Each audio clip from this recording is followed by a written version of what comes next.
ಅಂತರ್ಜಾತಿ ವಿವಾಹವಾಗಿದ್ದ ಯುವ ಜೋಡಿಯೊಂದು ಚಿತ್ರದುರ್ಗದ ಜಿಲ್ಲಾ ಪೊಲೀಸ್ ವರಿಷ್ಠಾಧಿಕಾರಿಗಳ ಮೆಟ್ಟಿಲು ಹತ್ತಿರುವ ಘಟನೆ ಮೇ 16 ಮಧ್ಯಾಹ್ನ 3 ಗಂಟೆಗೆ ಜರುಗಿದೆ.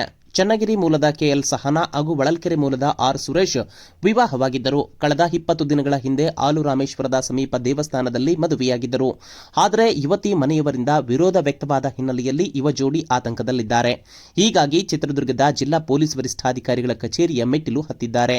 ಕಳೆದ 2 ವರ್ಷಗಳಿಂದಲೂ ಕೂಡ ಇಬ್ಬರು ಪರಸ್ಪರವಾಗಿ ಒಪ್ಪಿ ಪ್ರೀತಿ ಮಾಡುತ್ತಿದ್ದರು. ಅಲ್ಲದೆ ಇಬ್ಬರೂ ಕೂಡಿ ಅಂತರ್ಜಾತೀಯ ವಿವಾಹವಾಗಿ ಮ್ಯಾರೇಜ್ ರಿಜಿಸ್ಟರ್ ಕೂಡ ಮಾಡಿಸಿದ್ದಾರೆ. ಆದರೆ ಹುಡುಗಿ ಮನೆಯವರ ಕಡೆಯಿಂದ ವಿರೋಧ ವ್ಯಕ್ತವಾದ ಹಿನ್ನೆಲೆಯಲ್ಲಿ ಚಿತ್ರದುರ್ಗದ ಎಎಸ್ಪಿ ಕುಮಾರಸ್ವಾಮಿ ಅವರನ್ನ ಭೇಟಿ ಮಾಡಿ ತಮ್ಮ ಆತಂಕವನ್ನು ಕೂಡ ವ್ಯಕ್ತಪಡಿಸಿದ್ದಾರೆ. ಸುರೇಶ್ ಅಂತ ನಮ್ಮದು ಉಳೆಮಳಲ್ಲಿ ಹೊಳಲ್ಕೆರೆ ತಾಲೂಕು. 2 ವರ್ಷದಿಂದ ಲವ್ ಮಾಡ್ತಿದ್ವಿ.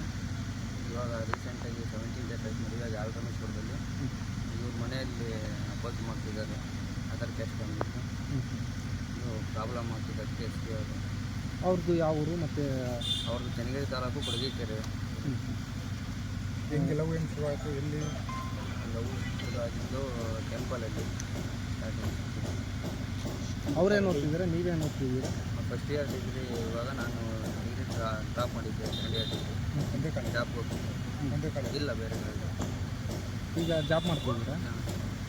ಅವ್ರ ಫ್ಯಾಮಿಲಿಯಿಂದ ಫೋನ್ ಮಾಡಿ ಏನಾದರೂ ಬೆದರಿಕೆ ಹಾಕಿದಾರಾ? ಏನು ಹೇಳಿದ್ದಾರೆ ಅವರು ಫ್ಯಾಮಿಲಿ? ಇಲ್ಲ, ಇನ್ಸ್ಟಾಗ್ರಾಮಲ್ಲಿ ಮೆಸೇಜ್ ಏನೋ ಮಾಡಿದ್ರು. ನಾವು ಅವರಿಗೆ ಮದುವೆ ಆಗಿದ್ದು ಫೋಟೋ ಇನ್ಸ್ಟಾಗ್ರಾಮ್ ಕಾಪಿ ಅವರಿಗೆ ಇನ್ಸ್ಟಾಗ್ರಾಮಲ್ಲಿ ಫೋಟೋ ಕಳಿಸಿದ್ವಿ. ಕಂಪ್ಲೇಂಟ್ ಕೊಟ್ಟು ಎಲ್ಲಿದ್ರು ಕಳಿಸ್ತೀವಿ ಅದು ಇದು ಅಂತ ಹೇಳಿದರು. ಅವ್ರ ಮನೇಲಿ ಯಾರು? ಅವ್ರ ಅಕ್ಕ ಅವರು. ಈಗ ಇಲ್ಲಿ ಎಸ್ ಪಿ ಆಫೀಸಿಗೆ ಬಂದಿರೋ ಕಾರಣ ಅಲ್ಲಿ ಕಂಪ್ಲೇಂಟ್ ಆಗಿದೆ ಚನ್ನಗಿರಿ ಸ್ಟೇಷನಲ್ಲಿ. ಅಲ್ಲಿ ಹೋಗೋಕ್ಕೆ ಭಯ. ಅದಕ್ಕೇ ಇಲ್ಲೇ ಸುರೇಶ್ ಅಂತ ಹೇಳಿದ್ದಾರೆ.